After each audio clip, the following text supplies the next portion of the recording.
কামনা করে আমি আমার বক্তব্য শুরু করছি। আজকের এই 10-11 কর্মী সমাবেশের সম্মানিত সভাপতি, উপস্থিত আজকের এই কর্মী সভার প্রধান অতিথি, জেলা বিএনপির অন্যতম সহসভাপতি, জেলা সম্মেলন প্রস্তুতি কমিটির সদস্য মকবুল হোসেন চৌধুরী, উপস্থিত জেলা বিএনপির সহসভাপতি নাজমুল হাসান তালুকদার রানা, ওনারাও এই সম্মেলন প্রস্তুতির সিনিয়র যুগ্ম সাধারণ সম্পাদক বিবি শামীম খান এখানে আসি ভিজিট করার জন্য। তখন 10 এবং 11 নম্বরের সাবেক প্রেসিডেন্ট সেক্রেটারি, সাবেক নেতারা সহ যুবদল, থানা যুবদল, সহ ছাত্রদল, থানা ছাত্রদলের নেতৃবৃন্দ উপস্থিত ছিলেন। অনেক পরিশ্রম করছে, যার জন্য মনে মনে ভাবছিলাম যে এসে বক্তব্য শুরুতে তাদের একটা ধন্যবাদ দিব। তারা ধন্যবাদ পাওয়ার যোগ্য অবশ্যই, কিন্তু আজকের অনুষ্ঠানে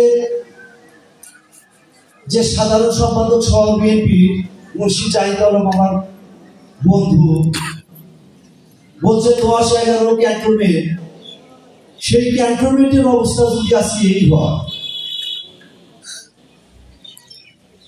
তারপরে সবচেয়ে বড় কথা ইকবাল হাসান মাহমুদ অঞ্চল, আমাদের যে নেতা, আমাদের অভিভাবক, জেলা বিএনপির সভাপতি রুমানা মাহমুদের এলাকা,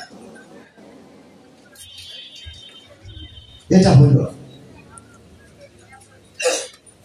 আপনারা মনে করছেন এই যে ধৈর্য, এই ধৈর্য হারার জন্য আমরা 17 বছরে সেই কাছে নামাই দেব, এটা কিন্তু বাস্তব। আজকে মনে করতেছেন যে হাসিনা পালাইছে, আর একটা আন্দোলন করতে হবে, কারণ এই সরকারের বিরুদ্ধে আমাদের আগামী দিনে আন্দোলন করতে হতে পারে। এই ছোট ছোট পোলাপানের যে অবস্থা, নারী কমিটি নামে যে দল গঠন করেছে, আমার ছেলের বয়সে যে ছোট, তাদের যে আস্ফালন কথাবার্তা, আমাদের এই নির্বাচন ডিসেম্বরের মধ্যে না হলে আমাদের আবার আন্দোলন করতে হবে।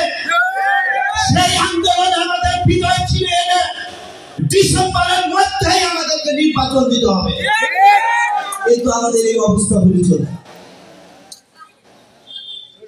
তাই ভাইয়েরা আমার, আমাদের ছাত্র দলের প্রেসিডেন্ট সেক্রেটারি, যুব দলের প্রেসিডেন্ট সেক্রেটারি এবং স্বেচ্ছাসেবক দলের প্রেসিডেন্ট, ওনারা বগুড়ায় একটা আলোচনা করেছি।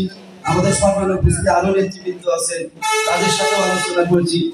17 বছর যারা আন্দোলন সংগ্রামে ছিল, আমরা তাদের চিনি এবং তাদের ভিতর থেকেই আমরা নির্বাচন করব, এবং আপনারা নেতা, তার বাইরে নেতা হবে না, কারণ অনেক কষ্ট তারা করেছে।